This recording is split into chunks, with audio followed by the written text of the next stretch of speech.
A flight from Sydney to Melbourne takes a mere 90 minutes.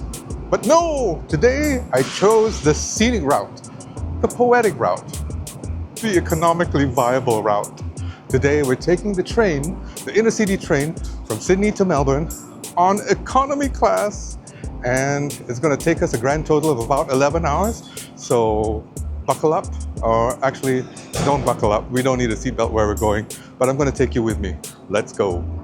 As I made my way through Sydney's Central Station to get to the platform, I thought, why not just fly to Melbourne? Because I wanted the experience, the slow burn. Everybody's always in a rush, so I thought I'd try doing the exact opposite. Also, it was cheaper, and I needed content. If you'd like to check in your luggage, the luggage drop-off is next to Platform 1. For economy class, the baggage allowance per passenger is 1 hand luggage up to 10 kilograms and 1 large luggage up to 20 kilograms. After the quick check-in, it was time to check out my home for the next 11 hours. There are 2 train services to Melbourne from Sydney. The day service, which leaves at about 7:40 a.m. and the evening service at about 8:40 p.m. Mine was the morning train.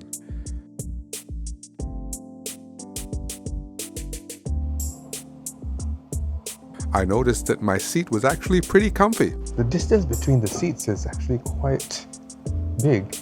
I could even cross my legs like a boss.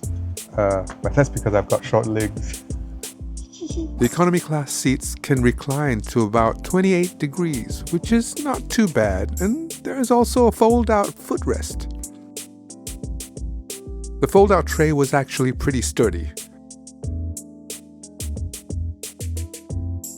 There is also a plastic bag for trash located in the front seat cover in front of you.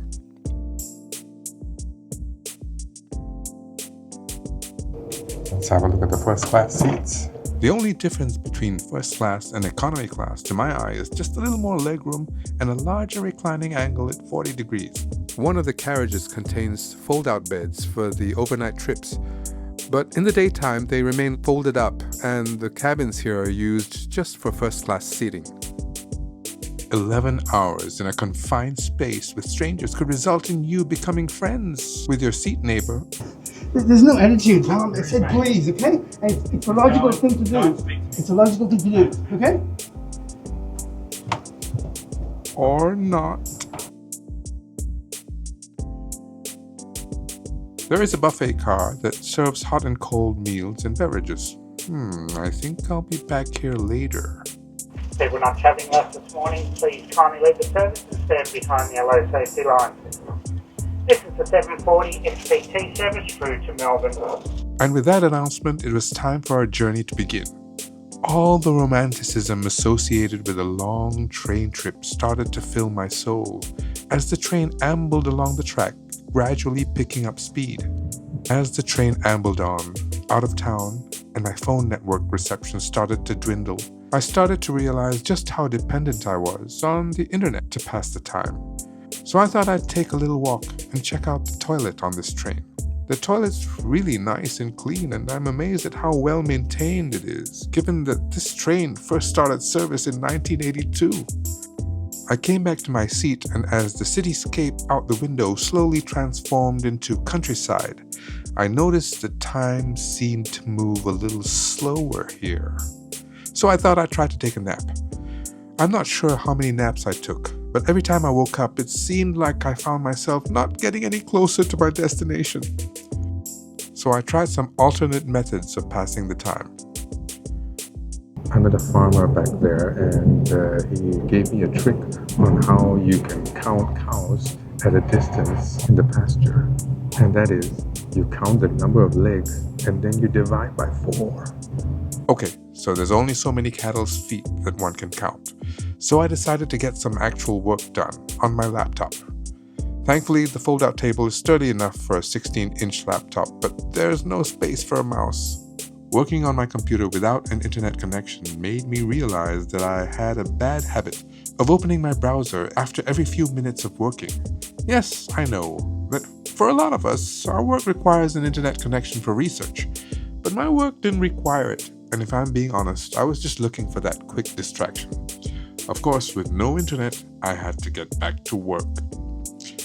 After a couple of hours of staring into my computer screen, I decided to break the no internet agony by digging into our stash of snacks that we brought along. It's a good idea to bring your own stash of snacks for those times when you're too lazy to go to the buffet car for food.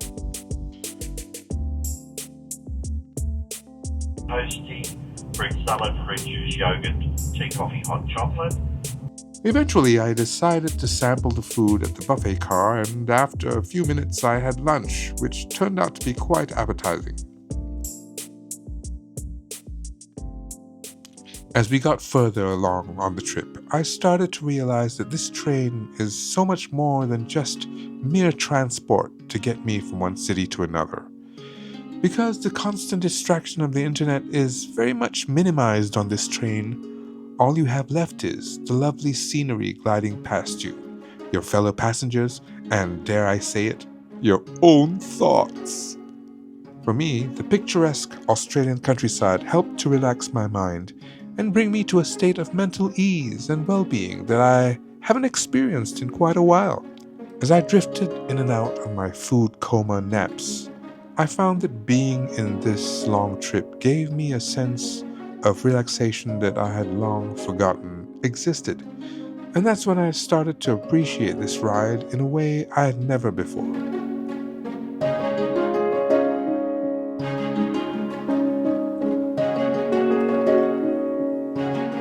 Even an 11-hour epic train trip comes to an end eventually, and after enjoying a lovely sunset, we were welcomed by the bright city lights of Melbourne at 7 p.m. I honestly enjoyed my 11-hour trip on the XPT train. It gave me more than just passage to Melbourne from Sydney.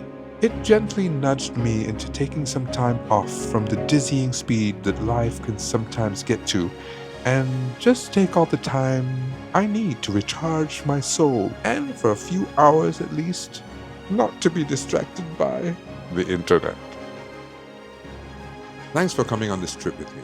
If you liked this video, please like and subscribe. If you didn't like this video, please like and subscribe. This is Jinx, and I'll see you in the next one.